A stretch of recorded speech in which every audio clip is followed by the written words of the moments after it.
தேவனே நான் ஓமதண்டையில் இன்னும் நெருங்கி சேர்வதே என் ஆவல் பூமியில்.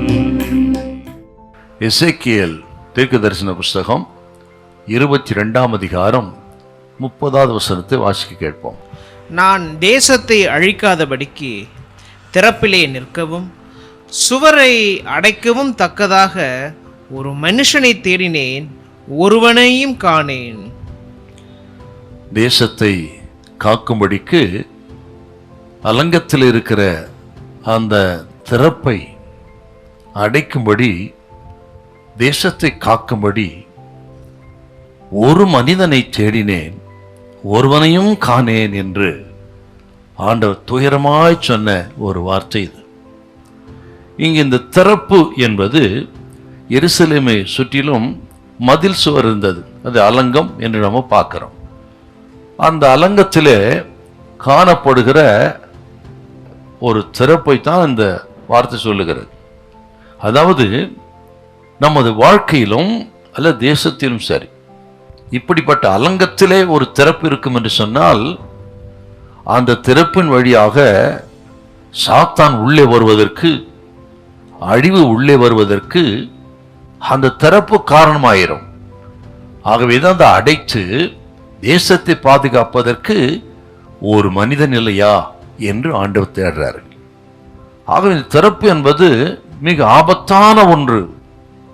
தேசமே அழிந்து போகக்கூடிய ஆபத்து அங்கே இருக்கிறது.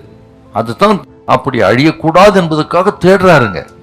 வேதாகமத்தில் பார்த்தீங்கன்னா எத்தனையோ தேவ மனிதர்கள் இப்படி தேசத்தை, தேவ ஜனத்தை இப்படிப்பட்ட அழிவு வந்து அடித்து விடாதபடி, நியாய தீர்ப்பு வந்து அடித்து விடாதபடி, அல்ல சாத்தான் நுழைந்து அடித்து விடாதபடிக்கு இப்படி திறப்பிலே நின்ற தேவ மனிதர்கள் குறித்து வேதத்தை நிறைய நம்ம பார்க்கிறோம். பொதுவாக நமது குடும்பத்தை குறித்து, நமது எதிர்காலத்தை குறித்து, நமது பிள்ளைகள் எதிர்காலத்தை குறித்து தான் அதிகமாய் கவலைப்படுகிறோம், பாரப்படுகிறோம். ஆனால் ஆண்டவருடைய பாரம் பாருங்க, தேசத்தை காப்பாற்றுவதற்கு, பட்டணத்தை காப்பாற்றுவதற்கு, அழிந்து போகாதபடிக்கு திறப்பில் நிற்பதற்கு அவர் மனிதர்களை தேடுகிறார் என்றால், நாம் குடும்பம், நமது எதிர்காலம் என்ற அந்த சுயநல வட்டத்தை விட்டு வெளியே வந்து தேசத்துக்காக நிற்கணும், மன்றாடி ஜெபிக்கணுங்க, பட்டணத்துக்காக நிற்கணும். இன்றைக்கு பட்டணத்தை, தேசத்தை இந்த புதிய கலாச்சாரங்கள், இந்த புதிய நாகரிகங்கள், மேல்நாட்டு கலாச்சாரங்கள் எல்லாம் சீரடித்து கொண்டிருக்கிறது. அப்படிப்பட்ட நேரத்தில் தேவஜனம், கர்த்தருடைய பிள்ளைகள் நாம் தான் தேசத்துக்காக ஜெபிக்கணும், பட்டணத்துக்காக மன்றாடி ஜெபிக்கணும்.